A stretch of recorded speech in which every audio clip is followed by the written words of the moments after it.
سلام دوستان، خسته نباشید. با جلسه دیگه از آموزش برنامه نویسی پایتون در خدمت شما هستم. در این جلسه میخوایم مقداری رو از یک لیست حذف کنیم.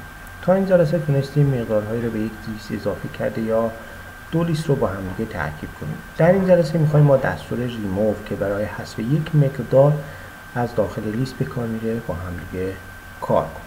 بر فرض مثال ما یک لیستی داریم به نام ترکیبی از رشته ها و اعداد هستش. بر فرض مثال من این لیست رو تعریف کردم.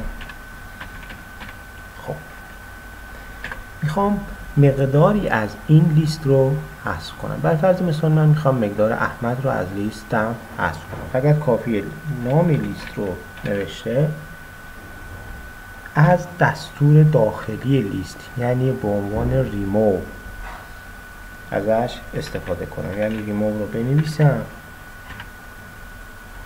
خب آیتم یا مقداری رو که قرار حذف بشه رو در اینجا مشخص میکنم، می‌نویسم احمد. خب دوباره لیستم رو آپدیت میکنم.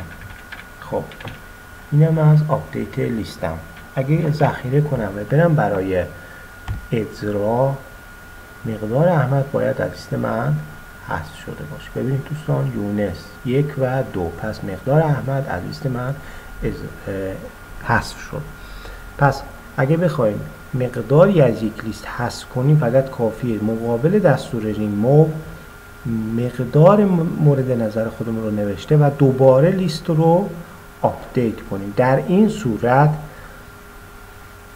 مقدار از لیست ما حذف خواهد شد.